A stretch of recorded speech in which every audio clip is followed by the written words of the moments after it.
नमस्कार मित्रांनो.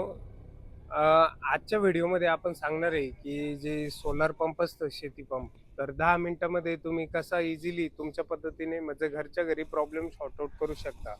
जर इन केस एखाद्या कंडिशनमध्ये तुमचा सोलार पंप बंद पडला आणि ज्यावेळेस एखाद्या इंजिनियरला बोलवायचं असेल किंवा एखाद्या स्पेसिफिक कंझ्युमरला तुम्ही जे नॉलेजेबल पर्सन आहे त्याला दाखवण्यापूर्वी जर तुमचा प्रॉब्लेम तुम्हाला आयडेंटिफाय करायचा असेल, तुमचा प्रॉब्लेम एक्झॅक्ट कशात आहे, मोटरमध्ये, कंट्रोलरमध्ये किंवा सोलार पॅनलमध्ये, तर तुम्ही घरच्या घरी हे सोल्युशन बघू शकता. पण याच्यामध्ये काय होतं माहिती आहे का मित्रांनो, हे डी-सी व्होल्ट असतं आणि याचा हाय पॉवर असतो. तर तुम्ही थोडंसं त्याच्यात जर तुम्हाला टेक्निकल नॉलेज असेल इलेक्ट्रिकल संदर्भात, तरच तुम्ही या गोष्टी करा. अन्यथा जो स्पेसिफिक पर्सन आहे त्या गोष्टीसाठी, तर त्यालाच तुम्ही ह्या गोष्टी सांगू शकता. प्रथमतः याच्यामध्ये काय होतं, ज्यावेळेस आपण सोलार पंप चेक करतो, त्याच्यामध्ये डी-सी करंट हा जो असतो, तर हा मेन करंट असतो सोलार सिस्टमचा.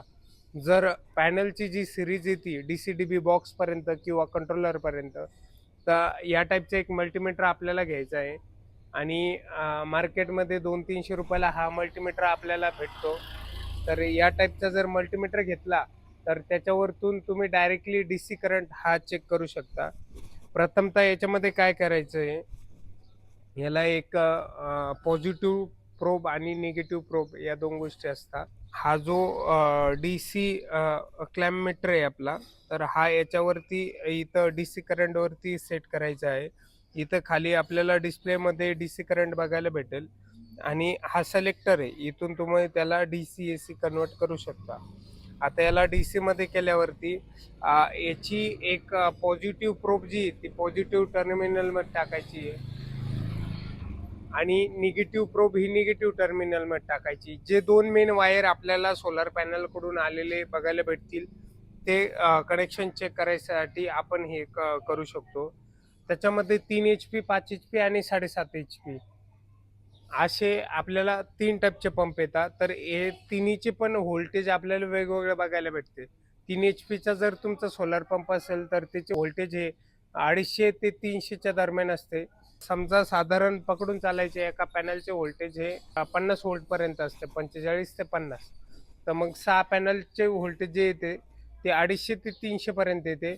9 पॅनलचं जे व्होल्टेज येतं 400 ते 450 आपल्याला बघायला भेटतं आणि 7.5 एच-पीमध्ये 13 पॅनल असतात. तर तिथपर्यंत आपल्याला व्होल्टेज त्याच्यामध्ये बघायला भेटलं पाहिजे. प्रथमतः ही गोष्ट तुम्ही चेक केल्यावर ते जर स्टेबल कंडिशनमध्ये तुम्हाला बघायला भेटत असेल, तर तिथपर्यंत तुमचं सप्लाय एकदम ओके. किंवा ते करंट स्टेबल राहत नसेल, तर त्या डी-सी केबलमध्ये फॉल्ट असू शकतो. ते केबल तुम्हाला चेंज करावं लागणार आहे आणि तिथपर्यंत सप्लाय ओके असेल, तर दुसरा प्रॉब्लेम असू शकतो मोटरचा किंवा कंट्रोलरपासून मोटरपर्यंत गेलेल्या केबलचा किंवा कंट्रोलरचा, हे 3 फॉल्ट असतात.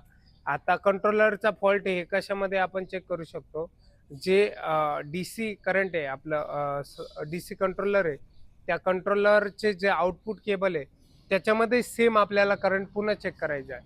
आपल्याला तिथं जर स्टेबल करंट बघायला भेटत असेल, तर त्या ठिकाणी देखील आपल्याला काही प्रॉब्लेम शो होणार नाही. म्हणजे तिथपर्यंत कंट्रोलर पण आपला ओके असू शकतो, ओके कंडिशनमध्ये आहे.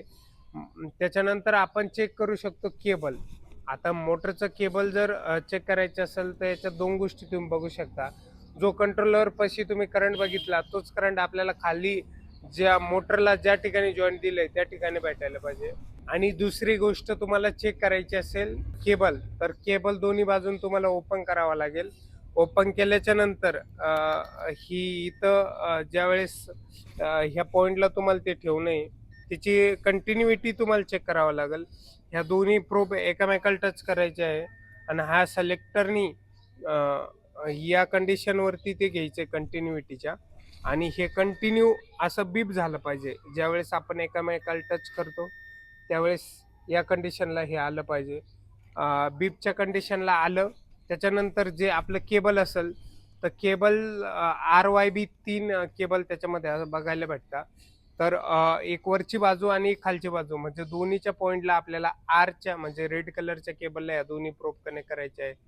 कंटिन्युटी येत असेल तर आर केबल बरोबर आहे. वायचं सेम कंडिशनमध्ये चेक करायचं आहे, तसंच बीचं चेक करायचं आहे. ह्या दोन्ही कंडिशनमध्ये जर केबल ओके असेल तर हा फॉल्ट आपल्या मोटरमध्ये असू शकतो.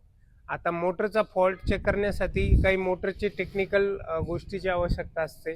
त्याच्यामुळे मोटरचा फॉल्ट कसं चेक करायचा मी ह्या व्हिडिओमध्ये तुम्हाला नाही सांगू शकत.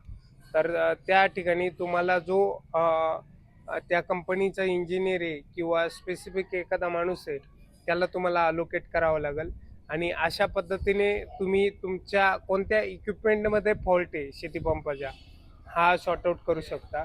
तर धन्यवाद मित्रांनो. अशाच इन्फॉर्मेटिव्ह व्हिडिओसाठी आपल्या चॅनलला लाईक, शेअर, सबस्क्राईब करा. धन्यवाद.